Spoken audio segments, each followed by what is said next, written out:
Whoa, ladies and gentlemen of rock fans from all around the world, welcome to Musical People MPJ's rock show. So this is October, where we are reviewing the latest albums, and welcome to the show. Hey Dave. Hello. Hey Will. Good morning, Nigel. And hey Simon. Good morning, Nigel. Good morning. And so, we should say a virtual hello to Chris, who has just been on the show. He's left us his votes and his notes, which Dave is going to be widely keyed out, but he is literally in the process of coughing his guts up, to coin a phrase. He's not doing too good. So he sends his apologies, and it's the third show in a row he's missed for various reasons. But the show must go on, guys. It has to carry on. I mean, people are depending upon us to bring them the latest and the greatest. Wall of silence. You should be agreeing with me. You should be going, yeah, come on. Yes, yeah. Woohoo! All right, yeah. all right. So, who are we reviewing this month? It's a long list. It's quite a lot of bands, really, isn't it? So we're going to start off opening the festival is Manntra and their new album called Creature with a K, odd spelling. Virtual Symmatery. Cool. I know, right? Virtual Symmatery. Love the name of their album, Virtual Symmatery, and the single from that album is called Virtual Symmetry. Will it be Virtual Symmetry? Creative. I know they are, aren't they? Mentalist. They fit in right here. And Empire's Falling, Scarlet Dorn and the Queen of Broken Dreams, King's X, Three Sides of One, Megadeath, The Sick and the Dying, and Slipknot, The End and So Far. And our headline act is the Pixies and their new album, Doggerel. The Sick, the Dying, and the Dead, don't forget. The Sick, the Dying and the Dead.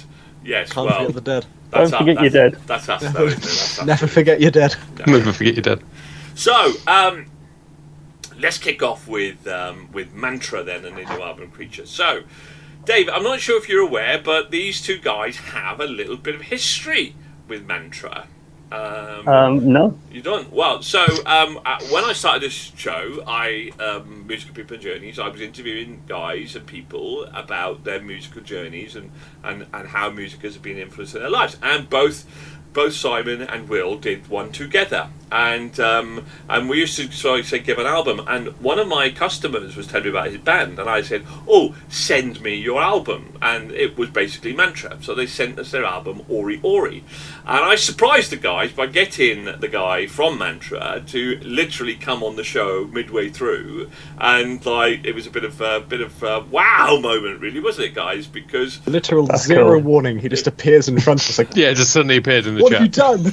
it was absolutely, and we timed it so they had just reviewed the album, and luckily they'd given it the thumbs up. And that album I was going to say, if they had hated it, I know, right? So I had awkward, checked yeah. that out Worst thing before I've I ever brought him heard. onto the show. I had checked that out, and the album was called Ori Ori, and Monster Mind Consuming. I just love the song. Ori Ori's the single, yeah. Okay, so what was the album called again? Monster Mind Consuming. Monster Mind Consuming, and very much. How would you describe? Well, you described it really well, didn't you?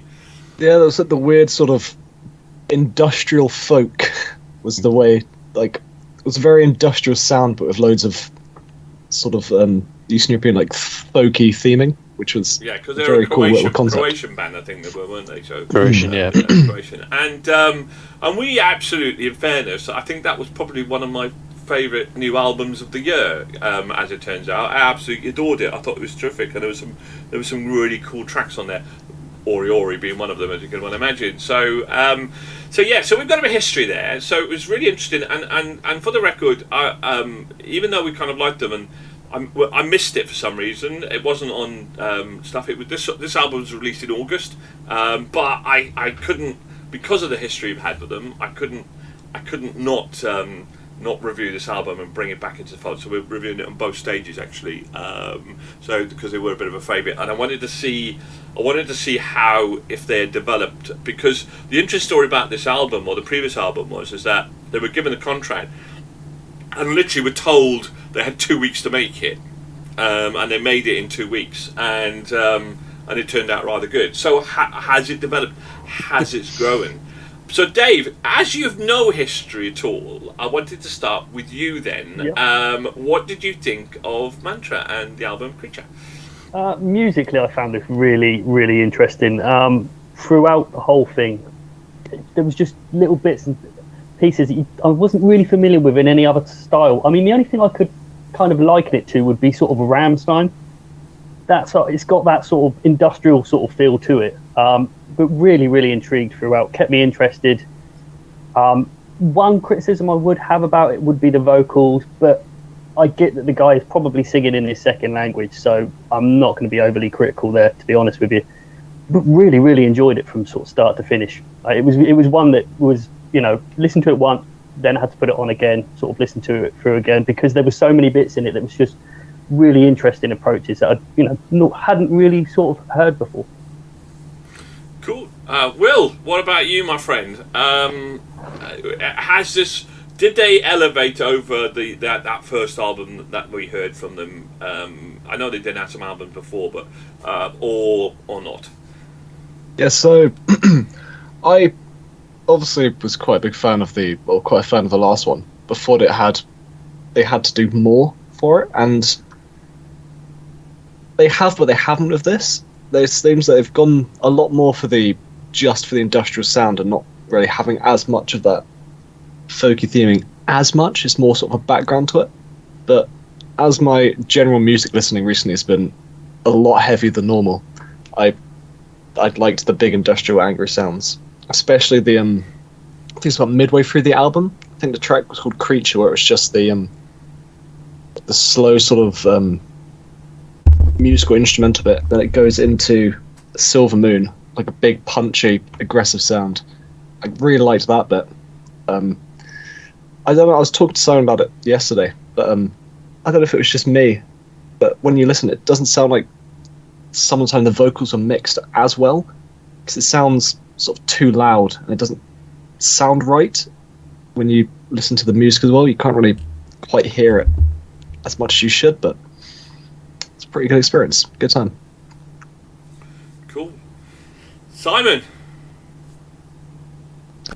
Yeah, I mean, what everyone else said, like, it is this sort of mix of industrial metal and folk. I would love to see them live. I imagine it's an absolute fucking knockout show.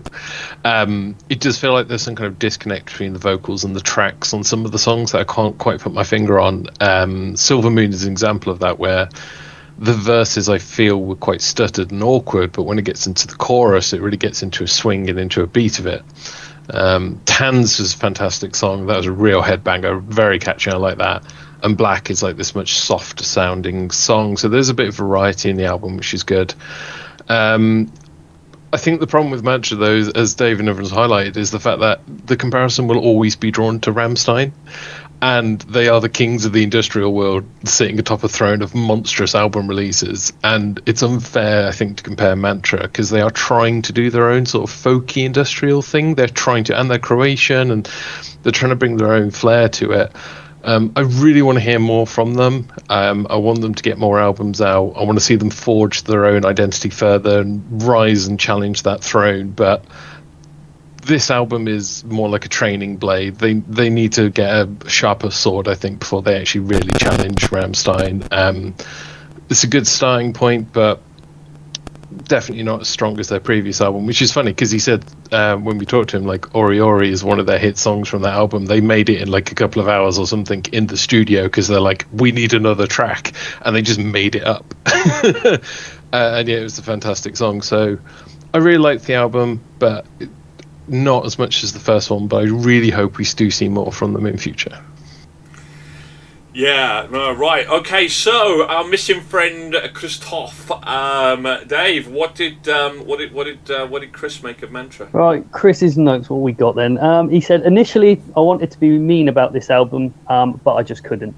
It struck a chord with me for some reason. Musically solid, and even with the Croatian accented vocals, I still found my attention held and enjoying the album to the last second. Not a hugely long album, but I think that worked in its favour instead of some of the long epic metal albums we've had in recent times. probably not one for his collection, but he enjoyed it well enough. Wow. Okay, that's good stuff. Because I tend to Shockingly nice. Yeah, Yeah. It is a difficult one, isn't it? Because I know I didn't enjoy it as much as that previous album. I enjoyed it, but it didn't really hit. And I think Will summed it up. I think they've gone more towards that industrial sound and less the vocal. And I didn't find. I think with the previous album, he mixed up his vocals more, and he also seemed to change his tone on his previous album a lot more. But he also integrated some really cool, more backing vocals, which broke up because he's got a gruff kind of growly voice without going down the full growly root type of thing. And I thought the previous album, because I think they overthought this. I think they tried to make it too polished. They probably had too much time, maybe, in comparison to the previous album, because the other album kind of flowed more. And I think his voice was broken up a lot more with more folky kind of music, and it was a better blend for me. So I didn't enjoy the album. It was okay. It was solid. But it wasn't as good. I think my expectations were higher then, and I think that's probably the reason why. So I think you're absolutely right in the analogies that you just made on that one. So, but I'm very intrigued that me and Chris are the only ones that had no history with them, and the sort of the review that we gave. And I'm even more intrigued to hear their previous album now. I will have to go and have a listen. The fact that I quite enjoyed this, and it's not really my sort of music. I've got to be honest. And you guys, think the previous album was better. And I mean, what Simon said about like the hit song as well, and not having much time on that. Musical history is littered with songs that bands have just made to fill albums, and they've been the best songs that they've ever come out with. He almost seemed annoyed that Ori Ori is so successful because of how slapdash it is, and it wasn't like their best effort, and yet it's done so well. I think that's what you need sometimes. You just to approach something from let's just and don't overcomplicate things. Just get something out, and that's when you do your best work. I do feel like the one thing to highlight, because I don't think I mentioned it, but Will did, is the audio balancing does seem to. I feel like the audio balancing is out, the mixing is out with this album. His voice does sound too loud compared to a lot of the backing track. I agree on that one. And I deliberately picked my background for the for that opening album. I just thought kind of that folklore-y kind of sound, but so. Yeah, could do better. Solid though. Okay, let's find our votes then, shall we? Will, out of 5, hell yeah, hell no. Mine was a 4. Yeah. 4. That's pretty good. Okay, cool. Dave. 3.5 for me. 3.5. Simon. We're slowly sliding down. 3. 3. And Chris. What was Chris's vote? Brings it slightly back up again, 3.5. Wow, wowzers. Okay. Classic, well. Yeah. I'm going with Simon, 3. There's a 3 for me as well. So, wow. Okay. So, what do we make on that one? So, 6, 3.5, 9.5, 9.5, 13, 17. I made that 17. That's not bad, is it? So that's pretty strong. Good. That's strong. That's a really good. That's top 30, I think. So more like you anyway. Better than most of our last month's albums got in total as well already. That's upsetting. You're right on that one. So okay. Well, who is next? Who can follow that? Will we be able to follow that with? Drum roll. Well, next on stage we've got Virtual Symmatry. Virtual Symmatry? What's that all about? Because their album is called Virtual Symmatry. I think they're trying to tell us a message. But what sort of message did we receive from that? Simon, let's start with you then. So, Virtual Symmatry. Have you heard of them? No, never heard of them before. Not until now. I know. What a wonderful journey we're on, eh? It's fantastic, isn't it? Eh? So, what did you make of them? I mean, they are so prog rock it almost hurts. 8 tracks, but over an hour-long runtime on the album. And my first thought was, how is it this long? Oh, there's a 20-minute opening track. I love Virtual Symmatry by Virtual Symmatry, the title track of Virtual Symmatry. But I don't think anything would have been lost if they'd split that into 3 distinct tracks, I'll be honest. This is something where I think sometimes the concept exceeds the execution with prog rock. But thankfully the vocals are really strong. I think the guitar work is masterful. There's fantastic supporting drums. There's a tasteful amount of keyboard, because sometimes prog rock bands go a bit heavy on the keyboard work. The long run times on the songs means some of them do tend to get a bit busy at points, like almost as if like the different instruments are trying to like fight to be the lead solo at times. But I still think each track's well crafted. I think the album as a whole takes the listener on a journey, though I appreciate for some people it might feel more like a morning commute. But I think overall I genuinely really enjoyed this album, and a bit of a guilty pleasure. I'm actually listening to it in the background right now. Just very low.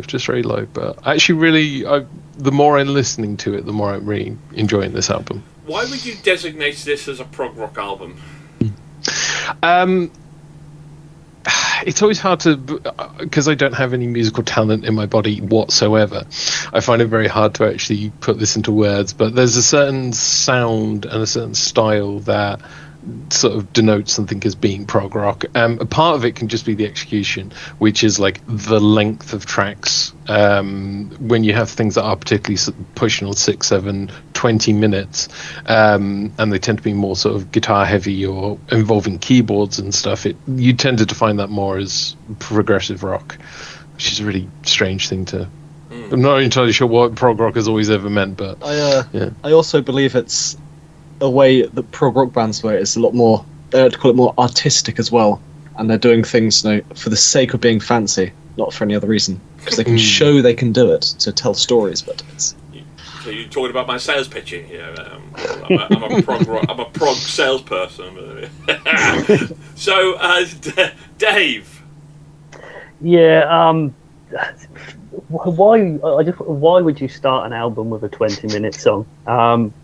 It's just such a poor choice, in my opinion. You want to, like a live gig, you want to get people, you want to grab people, get them interested, and then take them on a bit of a journey. But I was done with this album halfway through that first track, I've got to be honest. As Simon says, it's prog rock, but for me, decent prog rock albums have to go somewhere, and this just didn't seem to go anywhere. There's flashes of some really strong songwriting in it, and musically, I can't fault it. I mean, they've got probably a lot more talent than I've got.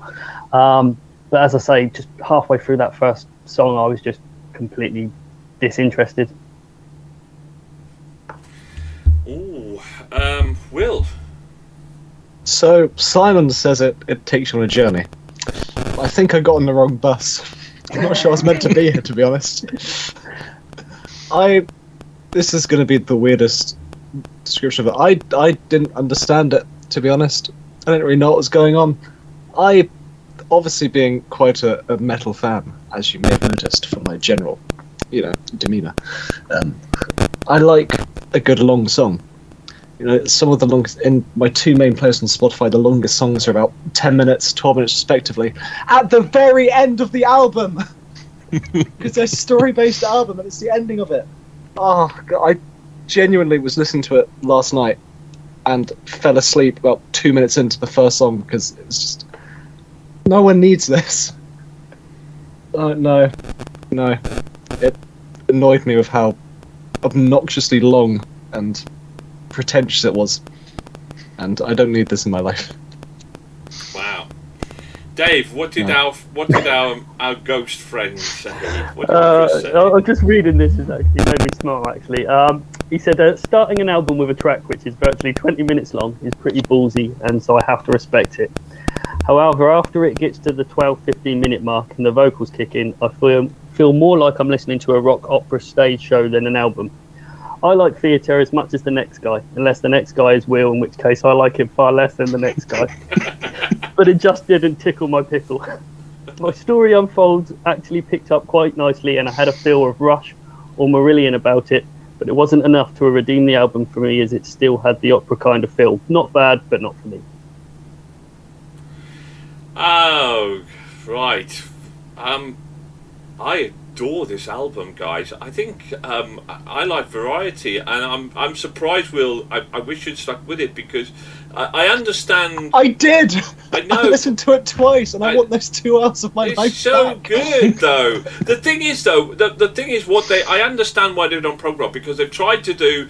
What they do is they go, let's go power metal. No, we won't go power metal. Let's go heavy rock. No, we won't quite go heavy rock. Let's go this sort of rock. And they've tried to experiment their way through, and I think they've done it really, really well. I love that variety, because I like a bit of power metal and I like a bit of heavy metal. So this was really kind of hitting my sweet spot.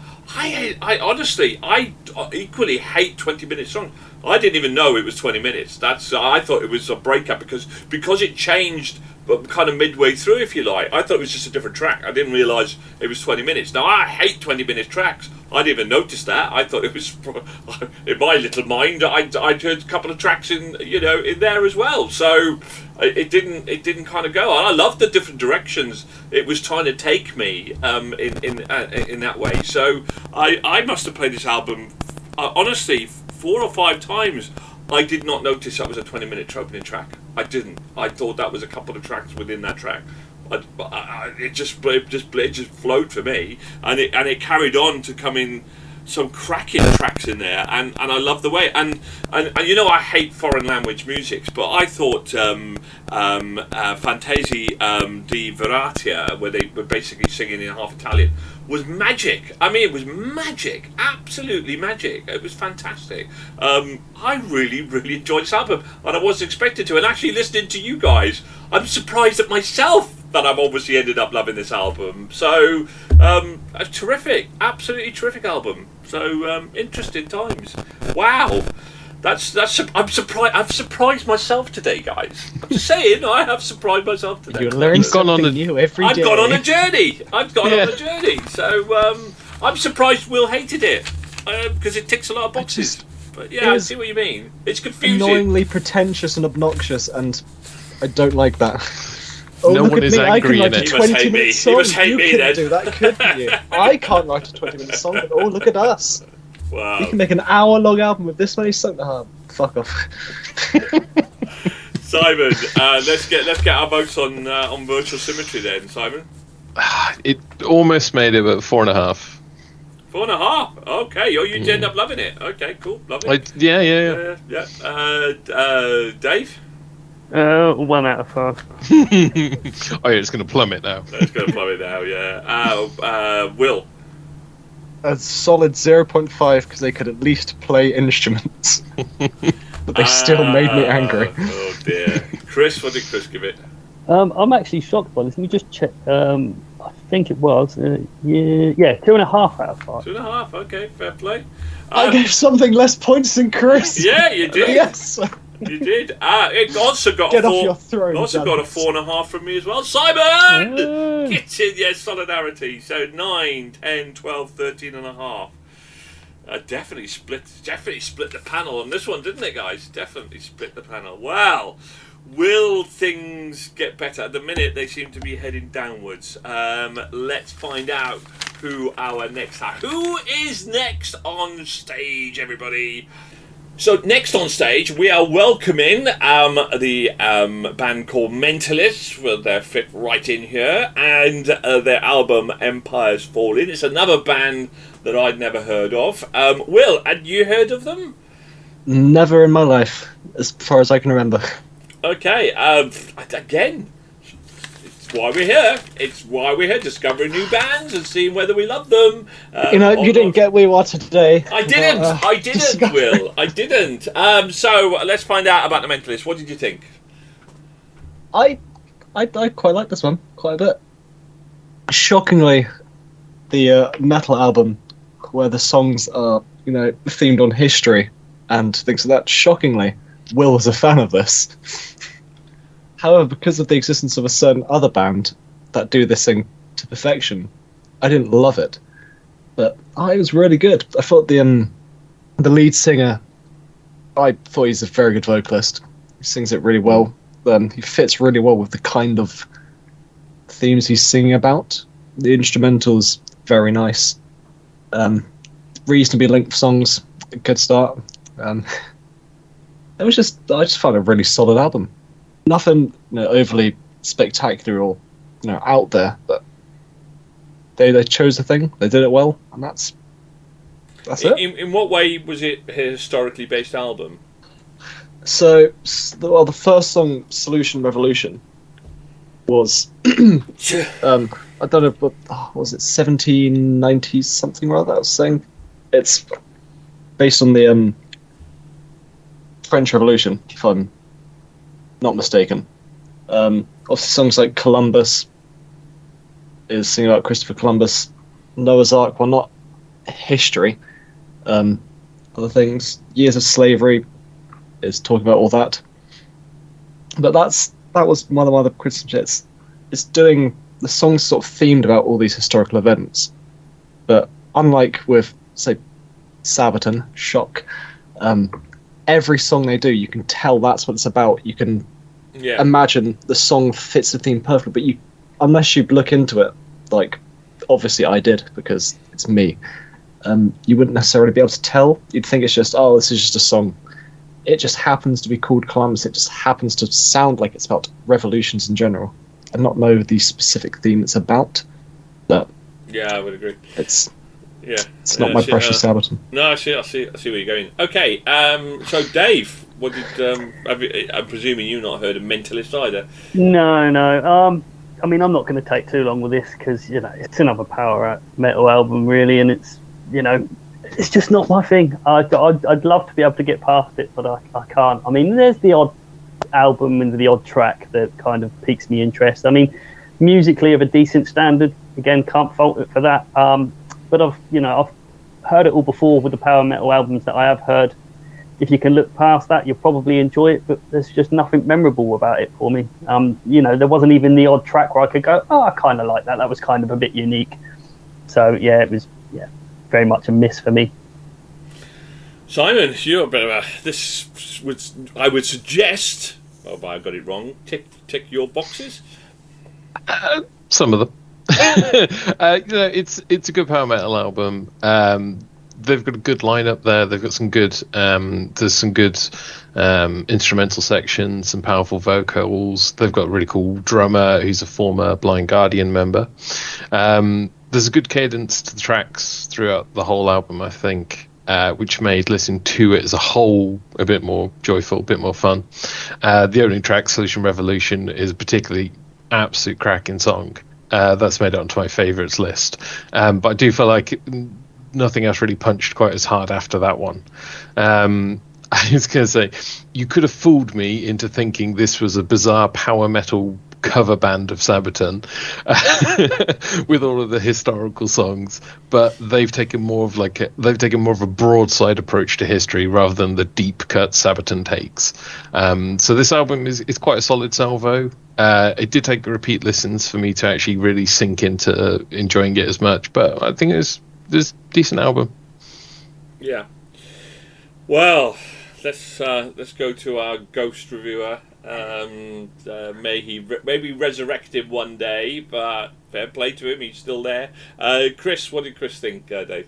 He said, started off with so much promise, the build-up was awesome, but then it fell into some Dragon Force rip-off tosh accompanied by 80s action movie vocals. He said, about the nicest thing I can say about this album was that it definitely was an album. But it's almost an hour of my life that I'd rather have used on something else, like kicking puppies or stealing sweets from small children. Chris, I miss you. And I can confirm that he does do both of those things. It's just a normal weekend for him, isn't it? Dear. Oh, right.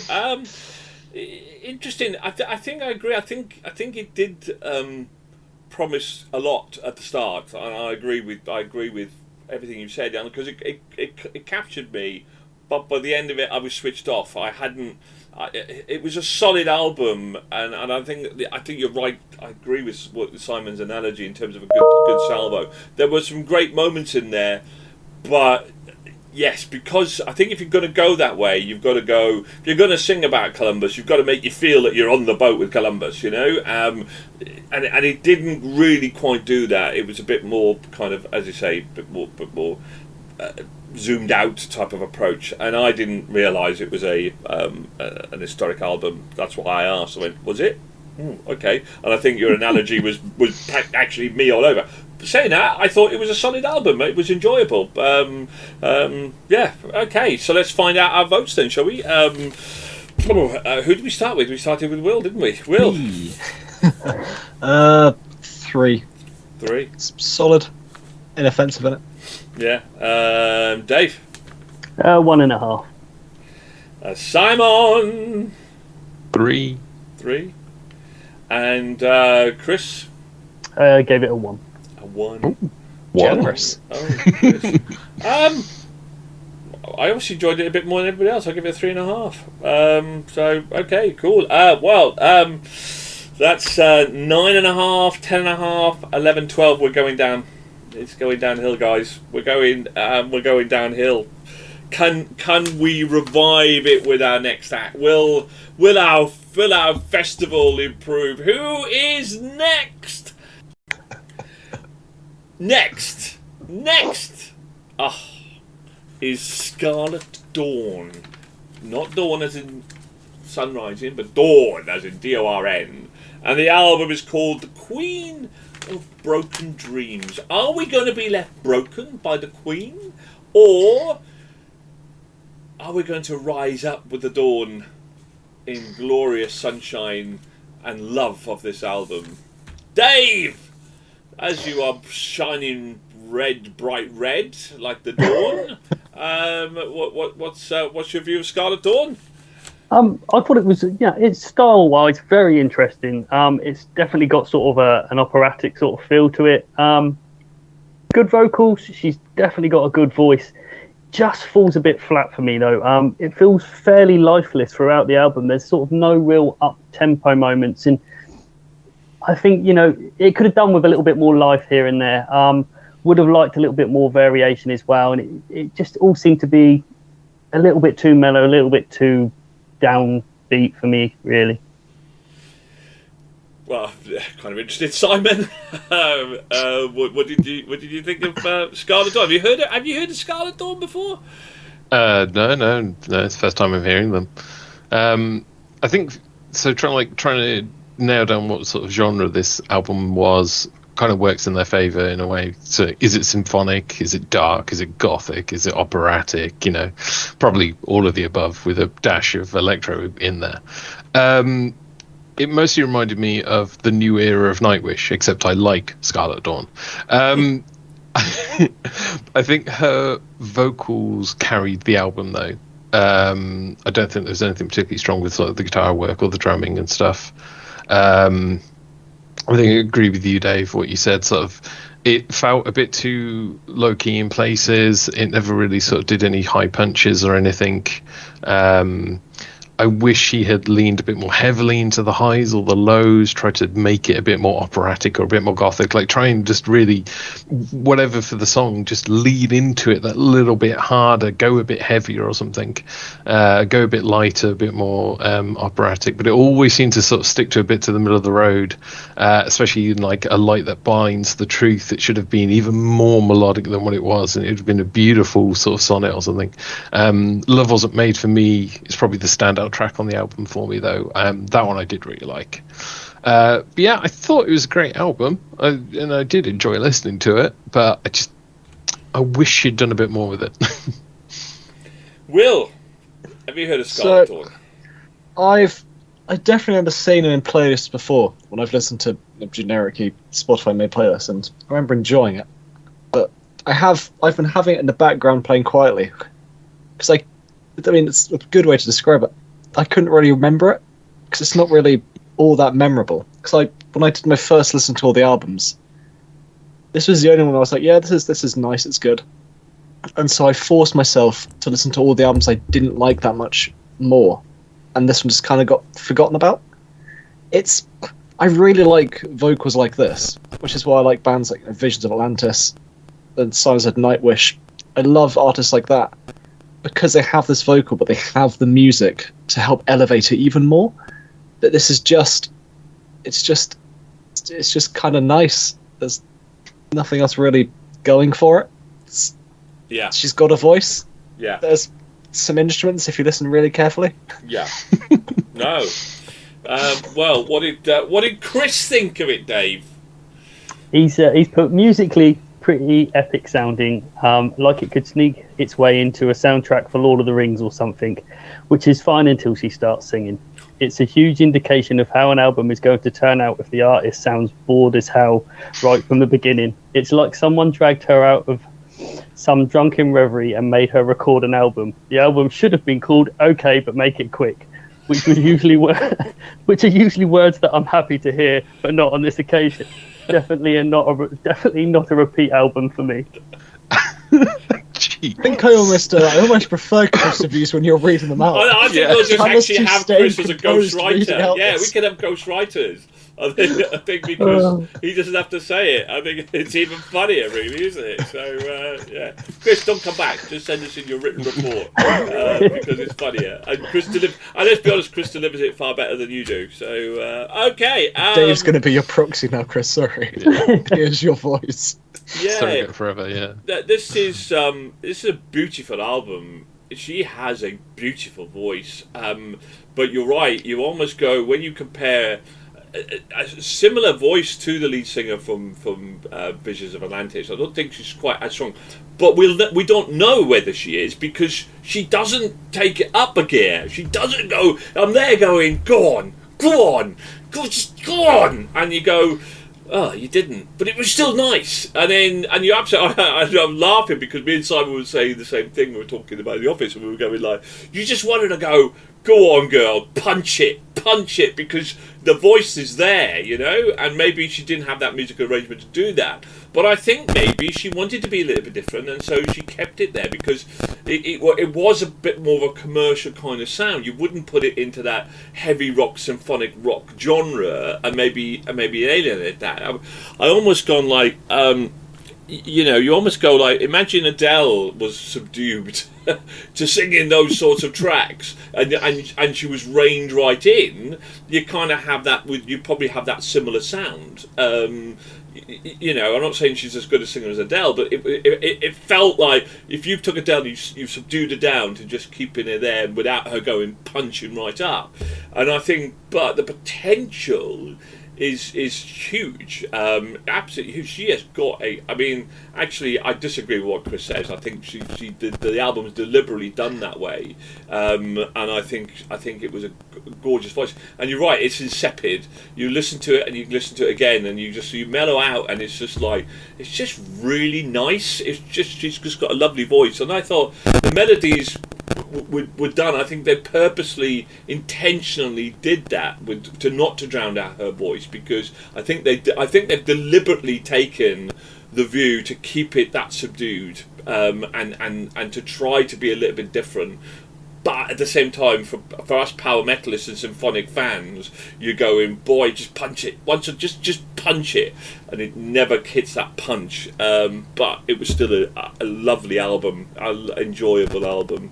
That's kind of what I was trying to sort of get at. I think for me, it was like if you went to see a stage show and it was just tonally and just the same level throughout the whole show. That you know, there was no peaks, there was no troughs. It was just the same way the whole way through. You know, you need a bit of times when it just sort of raises, and it just wasn't there. No, and Vision Atlantis, which is one of my albums of the year, she had a similar voice, but she punched it, and the melodies and the backing vocals there. But I did enjoy this album, and I think I enjoyed it because of I think I liked it more because I think I see more potential there as well, and I'd be definitely interested in seeing what they kind of bring out next, or whether they try to evolve that, or which direction they go in. I think if they're going to keep to that sort of same vibe, she's gonna lose her audience very quickly. I think because it will be very samey. So, well, let's find out our votes then. So, Dave, 2.5 out of 5. 2.5 out of 5. Simon, 3.5. Will, solid 3. Solid 3. Okay, and young Christopher. He gave it a 1. Classic. I'd give it a 4. I really like this album. Anyway, right, okay, so we've got 5.5, 6, 9, 10, 14. It went back up, people. It didn't hit the magic 15 plus, you know, but it was a moving direction. Okay, well, moving on from the Queen of Broken Dreams, we now move on. We're now getting into our top 4 acts. And who is the first of those top 4 acts? Well, let's find out, shall we? Well, next on stage, we welcome King's X and their album 3 Sides of One. We're now getting into this top 4. Ooh, right, okay, so King's X, now it's a band that have been mentioned before, but it's the first time I'm encountering them. How about you, Simon? Have you heard of King's X before? Is it your first foray? No, it's my first time hearing them. I haven't heard them before. And despite some earlier comments, prog rock is not my favourite genre, and I don't think King's X have done any favours in changing my mind on that. I think most of the album just felt like some kind of like mid-tempo melodic rock, which is fine, but nothing on the album shined for me at all. Everything just sort of blurred into one. Which I guess is a downside to listening as an album as a whole, as well, as you don't get to sort of highlight individual tracks. I think Swipe Up was probably the only one that I really enjoyed, and it's probably one of the heavier tracks on the album, which is probably why I enjoyed it. They do like a lot of this sort of shared vocal performance thing. I'm not sure what the musical term for is, I'm sorry, which I think is the bit that detracts me the most from the album. But overall, it just sort of not that enjoyable for me. I think it's more Dave style, though. What, Dave? What about King's X? Did you enjoy King's X, my friend? Yeah, I mean, it was reasonably enjoyable. Musically, it's good. There's a bit of variation there, some blues rock, which I'm always a fan of blues rock. But I've got to agree with Simon. There's just nothing about it that grabs hold of you at all. I may or may not have deleted all of my notes for the podcast, and had to sit down and rewrite them all in a bit of a hurry last night. And this album, most of them I was able to go through and go, yeah, I kind of remember roughly what I was going to say. This album, I was like, I can't even remember it. I listened to it again to try and, recall. It's, easily forgotten. As I say, musically, when it's on, it's like, yeah, this is quite enjoyable. But afterwards, I couldn't really tell you much about it. It's just average. Okay. Will, I bet you loved this album, William. This is why the French killed off the king.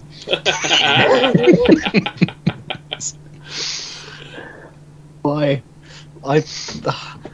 So you may recall slightly earlier I said I didn't listen much to album because I had to force myself to listen to the albums I didn't like to see if I would actually like them more.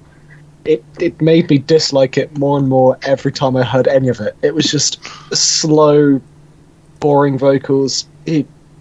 The singer just sounds really bored the whole time. It's like he doesn't really want to be there. The instruments, it's just, again, slow, dull. It's, for me, the worst kind of album for me to listen to. Because there's nothing there for me. But no. No, it doesn't surprise me, Will. But this is what Journey's about. Sometimes we find little gems that we weren't expecting that might be outside of our typical path. But what did Chris say? I bet Chris actually loved this.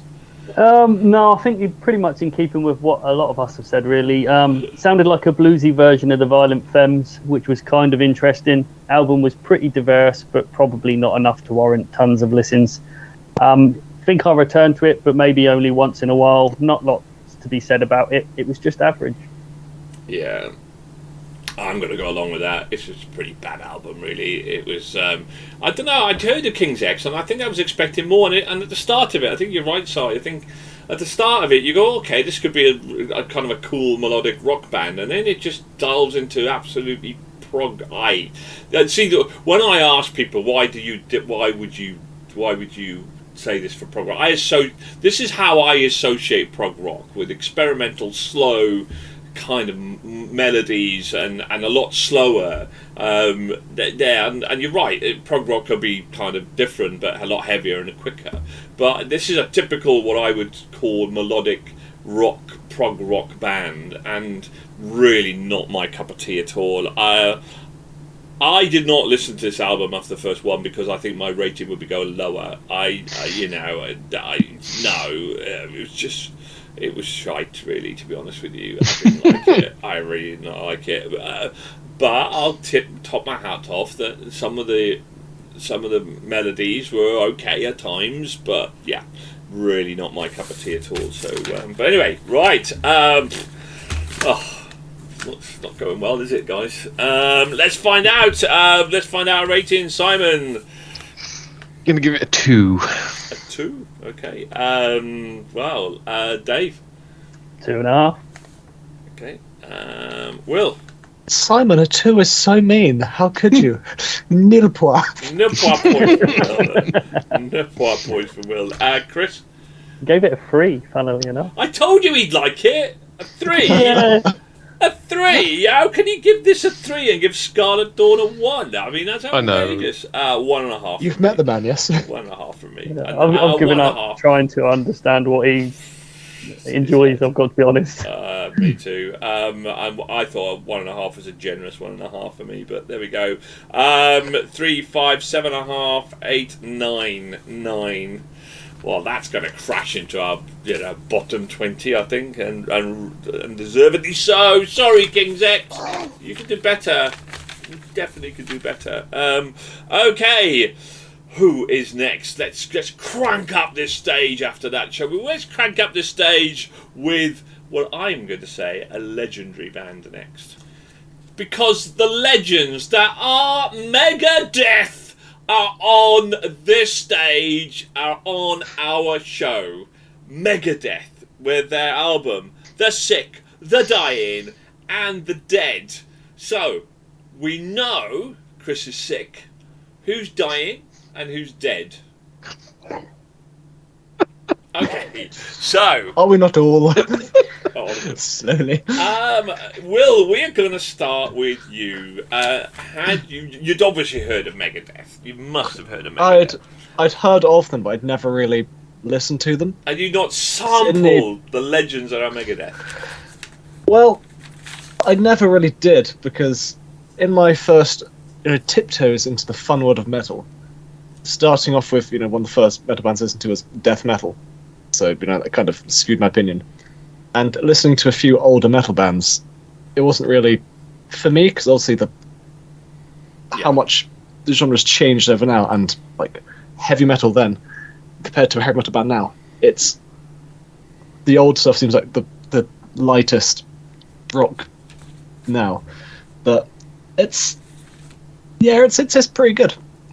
Thrash is probably one of my least liked and listened to of the metal subgenres, but I think it was a well enough formulated album. I did get a bit confused when I was listening to it on Spotify and I saw, is it Night Stalkers featuring Ice-T, and I got very confused because it's not the Ice-T I thought it was talking about, which would have been very strange for a metal album. But probably for me. Would you say this is a thrash metal band then? I'd say it's thrash because it's the very distinct, just very fast, like that, just that speedy guitar, pretty much non-stop the whole time. Very sort of fast vocals, a lot of it. Probably the track for me that shows up the most is "We'll Be Back," which does just start with like for like 10-15 seconds, just doing that, which is the epitome of thrash. But it's an album, but I mean, again, it's this is going to sound really mean, and I have no objection to this, but they're a bit old, right? And they're trying to keep up with metal now, and I don't think they can, because they've just got the thrash sound, right, which has been around for that long, and it sounds just like everything that's been before. There's nothing that stands out to you. It doesn't have a unique sound. It's not doing anything different like most bands trying to sound. It's just, it's trying to do what they've always done, and it's done alright. Okay, Dave, Megadeth, fan? Not fan? I really, really, really, really want to like Megadeth. When thrash metal is good, I absolutely love it. And musically, this is really, really strong. Some great riffs, some great solos. But Dave Mustaine's vocals just spoil it for me. I mean, as it won't come as any shock, but he was one of the original members of Metallica. And he was the lead guitarist, and for a good reason. James Hetfield, much better vocalist. I mean, great. Megadeth, they, you know, I can understand why people like them, but to me, they're just a Tesco's own brand Metallica. Fantastic. Yeah, beautiful. Yeah. I can see where you're coming with that, Simon. It's similar to what everyone said. They were once the kings of thrash metal, but the veterans, they need to move on. They can't produce the same energy and raw oomph the original albums had. I mean, they're in their 60s now, and not everyone can be Bruce Dickinson. The track Night Stalkers, as Will pointed out, really took me out of the album with that random voiceover from Ice-T. Like, what was the point? Also, that song needed to end about 3 minutes before it did. As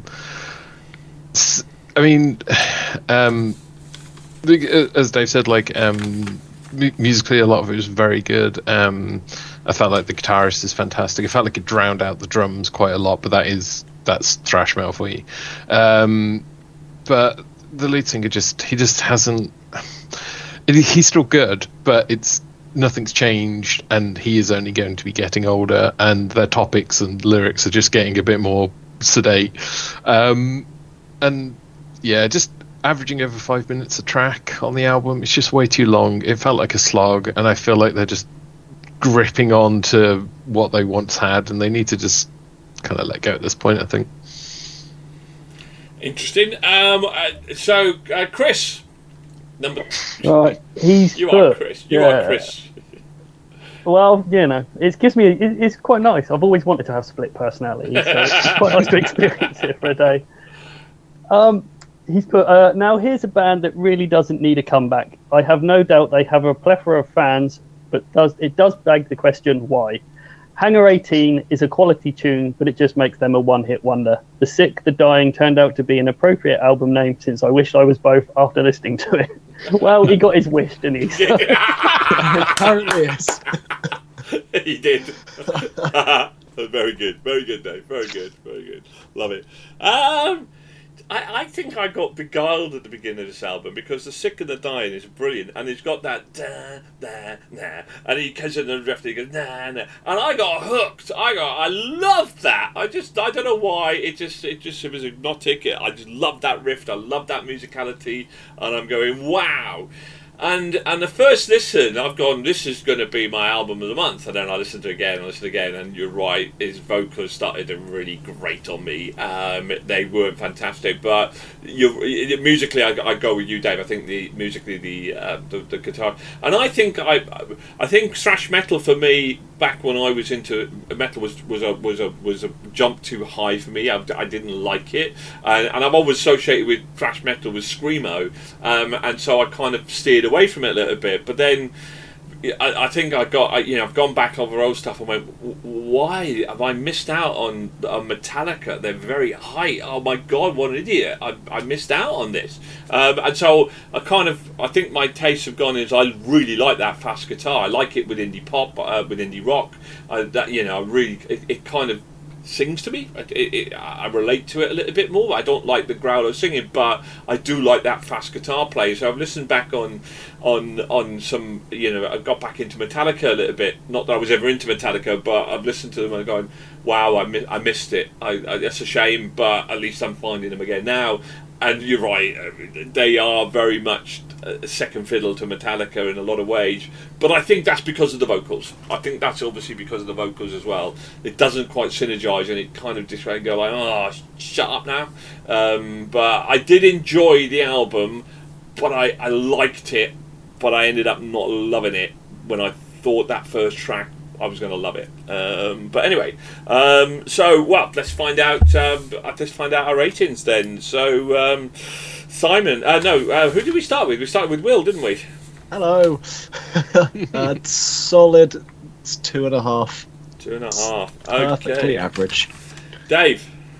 I gave it a 3 out of 5. As I say, musically, I really do enjoy it, but the vocals just Yeah. stop it from getting anywhere higher than that. Simon. 2. 2. Yeah, the vocals kill it. Chris. I gave it a 1. He's such a meanie, isn't he? I give it 3.5. I quite enjoyed it. So 6.5, 7.5, 9.5, 10, 12. This is not a light-up stage, is it, guys? This is not a light-up concert.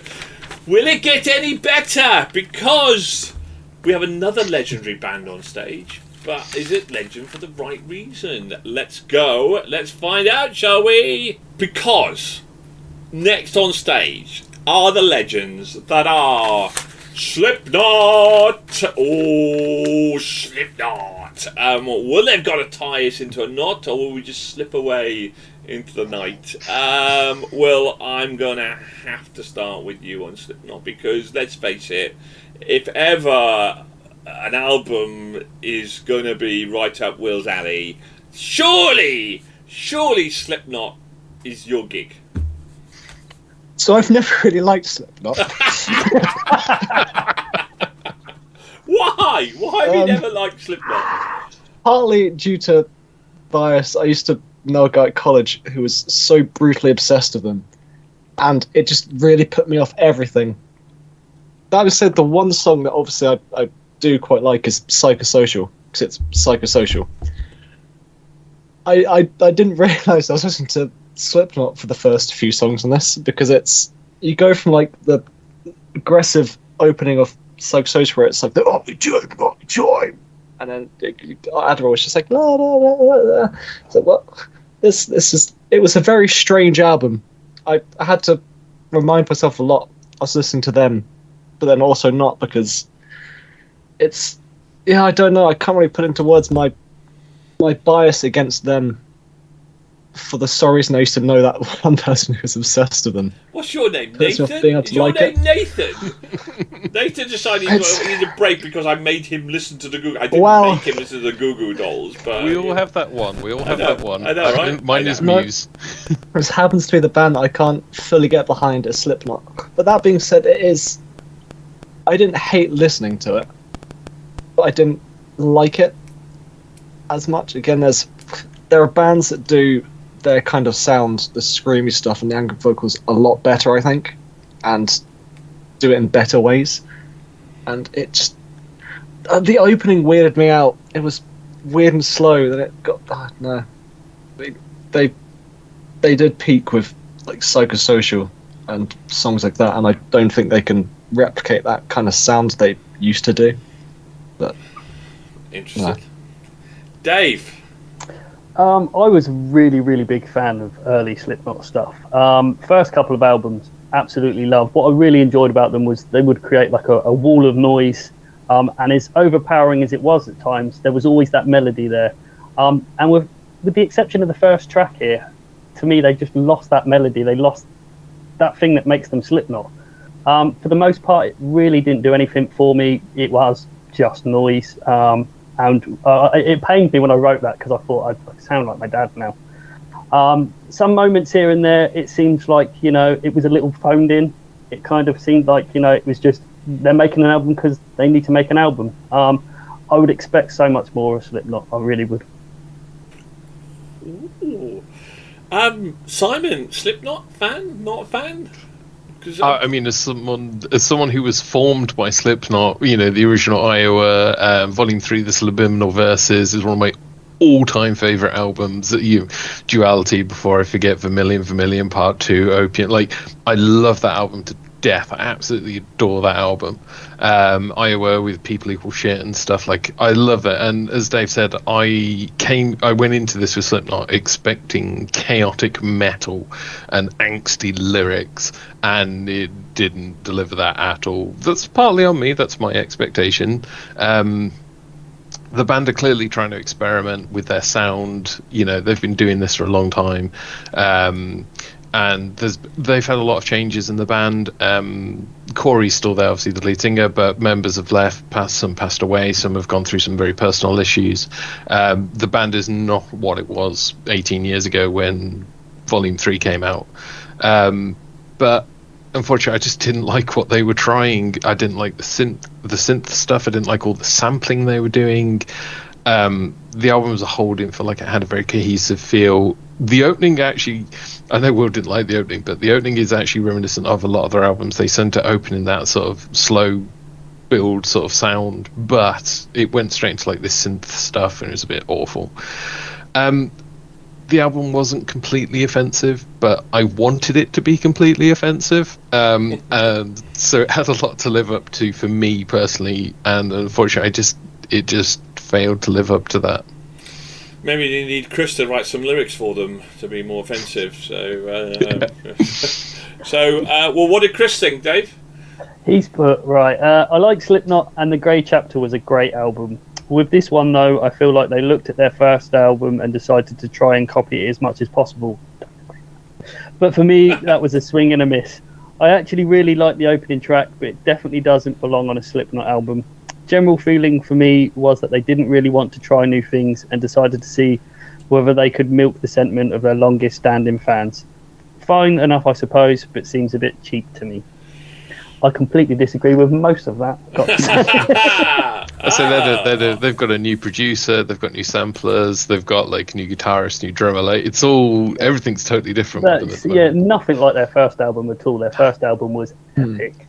Yeah. Of the comments, I'm pretty sure Slipknot are one of the main reasons why the whole metal is just noise. Oh yeah. Objection to metal comes solely from duality is the main reason for that. Well, it's just noise, man. It was. Listen, I this was the last album I listened to because I thought I was run out of time because we've been at a massive show for a week, and so I thought, well, I'll leave this to last. So I only actually started listening to it about yesterday morning, and I had it, and I thought I'll give it a fair shout. I'll put it on in the car, and the first track I'm going, what the hell? What's going on? This is not. I really like the first track. I'm going like, this is. Have I missed? Because I've seen Slipknot. It's all screamo, growlo, shite, and noise for the sake of noise. Thought I'd throw it in there because it is. And I'm going like, oh, hold on. Oh, bang into the next standard. Skip. Musicality, I could. There were some tracks that were a little bit less. I could listen to half of it, and I got maybe a third of the way through, and then it kicked into the screamo vocals because I was able to listen to enough because the musicality was something that I could see there might be something there, but then it just goes into the screamo lyrics. My screamos are a 2 or a 3. This was obviously at about a 7 and 8, and I absolutely hated it. Skip. Screamo, skip. Not listening to it. It's drivel. It's noise for the sake of noise. You don't understand what they're saying. It's bollocks. And there we go. Really, quite frankly, rubbish. Utter rubbish. Not my cup of tea in the slightest. So, and it frustrates the hell out of me because the musicality of the metal music is some of it. You know, when you get to these screamo bands, I absolutely adore, and it just drives me mad as soon as they start singing it. But there we go. We're gonna get rid of that word. I'm gonna make you listen to a melodic death metal album to show that it's not just noise and that there is music behind all of it. And you will understand this. There is music behind it. It's when the lyrics and the vocals kick in, that's when it becomes just noise. But musically, you don't have to sell it on me because I love, we've come to something like Five Finger Death Punch and that sort of stuff that we've reviewed that has a bit of screamo and the screamo is at a 2 or 3 and accentuates that stuff. But anyway, no, I don't do screamo and I will never do screamo or growlo. Don't do me growlo either. But there we go. I've listened to enough to know that I hate it. But there we go. Anyway, right, okay. It's okay to be wrong, Nigel. Don't worry. Will, it's just accepting that. Let's give your votes, Will. It's 3. Dave, not letting the hatred bias hit too much. Yeah, no, you get that. It's a 2 out of 5. I just expect so much more from. Yeah, I just expect so much more from Slipknot than this. I've got to be honest. Simon, 2.5. I just wanted so much more. what did Chris give? He gave it a 2 as well. Because of the first track, I can't give it a 0 because I enjoyed the first track. It gets a very generous 1. Okay, a generous 1 because of that first track. Because and don't forget, people, this is how much we enjoyed the album. Not how it's technically rated, not how good it might well be out there. This is how we personally enjoyed listen to the album. Okay, so 5, 7.5, 9.5, 10.5. Well, I got to double figures. That's something. That's something. So currently, our favourite band is the opening band. Will the Pixies do that next? Because that's who we have next. So we have the Pixies, as we just mentioned. Pixies, the headline act. Their new album, Doggerel, is out in a minute. So just a bit of history here for some of my regular listeners who are friends of mine. So during the oh, look at it! He's put his Lord of the Rings one in there now to match my castles.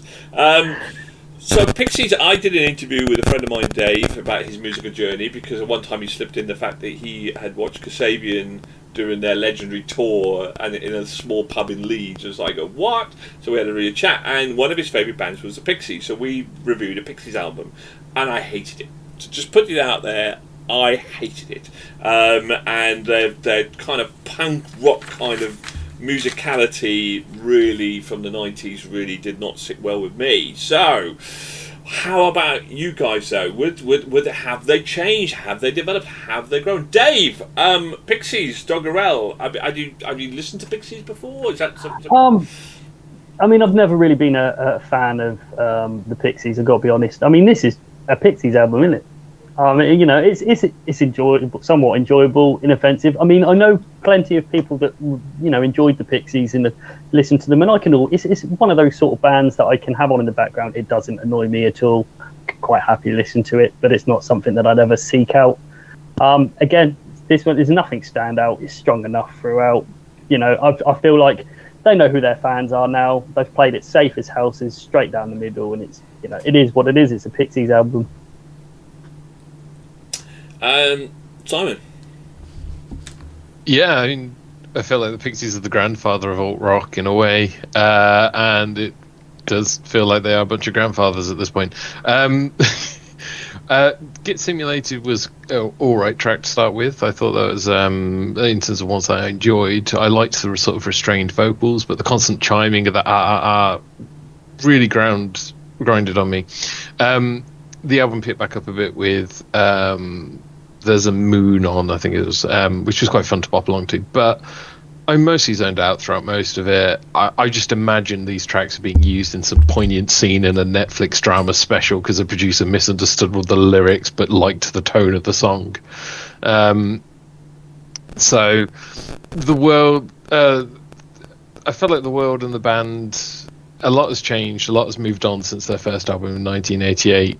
You know, everyone's changed a bit over this length of time, and they're just not punks anymore. You know, they're all grown up, they're all older, and I don't know, feel like they should probably stop at this point. Oh, was their first album 1988? I thought, yeah, all of a sudden. That was their biggest hit as well, wasn't it? The original 1988. Yeah, I can't remember. probably was. Yeah. Lord William Elron Hall.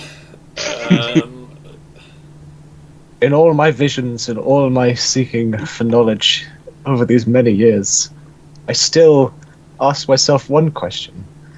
Why must people listen to shite like this? Where does the enjoyment come from? Where is the appeal? And where is the fun? I take it. No, again, I don't get it. It just, I got really bored really quickly, and the more I listened, the worse my opinions got on it. And so I shall restrain myself and finish it up with no. No. Oh, okay. Well, what did Chris think? Spoiler, he wasn't a fan. The embodiment of me throwing a paddy as a 5-year-old. I'm not sure that they have ever been culturally relevant, but this album just made me think that they were throwing a temper tantrum complete with throwing themselves on the floor and kicking. Where is my mind kicking around in the bargain bin, which is where this album is going to end up? Oh dear. Wow. Oh dear, oh dear, oh dear. Based on my intro, I was expecting to be the one that would hate this album the most because of that history. I quite enjoyed it. I've got to say, I think there was much there. I don't like that. I didn't like the angst kind of.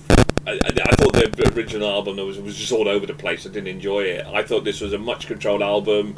It was a bit more commercial. It was a bit more leaning towards that kind of indie rock kind of feel to it, with that kind of not as good as say Frank Turner, but that edging towards that sort of style. I thought they mixed it up really well. I thought I like my indie rock. I like commercial rock, and I quite enjoyed it. And I was not expecting to, based on my previous experience with the Pixies. Thought if they were going to be repeated or the same sort of vibe that they did for the '90s, I was going to absolutely hate it. But I actually end up. The first listen was and then the second listen was actually I quite enjoyed that. That was all right. It was inoffensive. It was quite good. I think go along with what Dave was originally saying.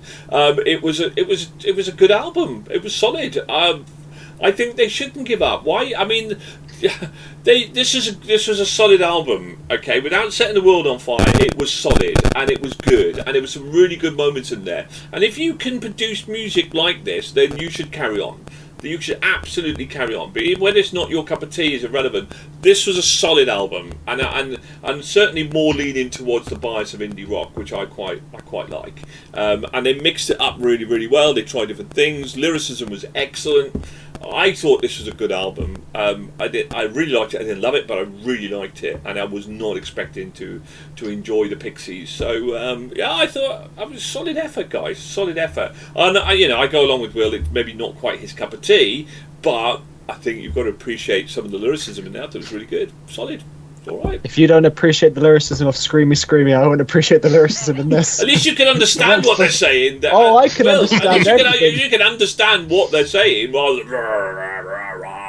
than screaming the problem to is, you're not trying to listen. I am trying to listen. I've tried to listen. I've tried. Open your mind and expand. It's like death by 1,000 cuts, for God's sake. Anyway, it's like playing Monopoly.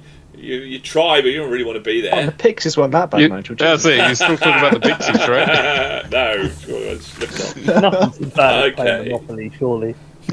Yeah. Dave. Mark. 2 out of 5. Simon. This always happens with the headlines. 1 out of 5. Will. Will. 0. Oh, William. I give Slipknot a 1. Yeah, but that's because they're at least playing music. Ooh. Chris gave it a 1. I think he was probably being generous as well, judging by his review. Right comments, yeah. Well, I give it 3.5, and I'm glad I give it a 3.5 because it did not deserve a 4 by a long way. It did not deserve to be at the bottom of the trash pile that we have at the bottom there. I must admit, I was thinking the other day, why do the headline acts always do so badly? And I think I may have figured it out. I think because the way that you work it out is done by Spotify listens. Yes. It's one of those, the headline act, they're going to be in an act that's been around for quite some time, and if you aren't a fan of them, you're probably not going to be at this point. They've got the fans that they're going to get, and they're just trading off of that. So it's, and most of the ones that have come up have been artists that have been around now for decades, and I think they're starting to wean. But that makes sense. Yeah. No, I mean, yeah, I would wholeheartedly agree in that. We're not going to have, the whole point of a festival is that you wouldn't book Manntra as your headline act because you wouldn't sell the tickets. You would put Slipknot and Pixies at the top of the headline because they would sell tickets based on the fact that they have all of these fans out there. But then people would come come to the concert and potentially then become fans of Manntra and so forth. So but yeah, so okay, bizarrely our favourite act was our opening act, which was Manntra and their album Creature, and no other album got over 15 marks, bizarrely.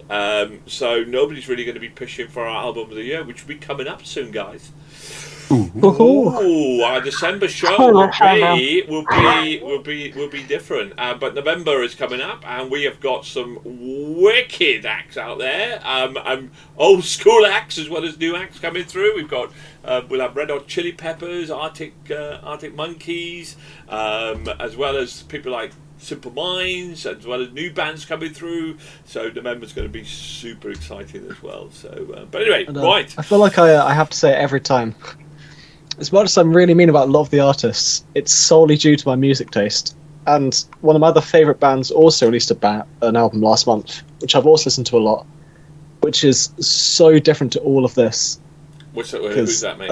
It is Electric Callboy and their album Techno, which is electrocore metal crossed with techno and electric stuff. It's the complete opposite of everything on here, and it's currently my second favourite album I've listened to this year. Wow. And it's my most streamed songs, so why aren't you putting these forward? Why aren't you saying to me, I did, but you didn't like it. When you put it... I can't remember that. Yeah, no, you really didn't. Shit. Alright, hey, if I listen to Slipknot, I can listen to other things. It's like I Prevail, but a lot heavier. And more. Oh, God, heavier than I Prevail? They were heavier than Slipknot, for God's sake, but there we go. So anyway, okay, so guys, thank you very much for joining me today on Musical People and Journeys. What a journey we've been in. It was a bit of a jungle, let's be honest, about all a bit tangled up, wasn't it? It wasn't easy listening, but there we go. The next month might well be different, but thank you very much. Thank you for joining me, Will. It's a pleasure as always. Thank you, Simon. Thank you, Nige. And thank you, Dave Stroke Chris. Always a pleasure. Never a chore. Right, and goodbye, and keep listening and keep rocking, everybody.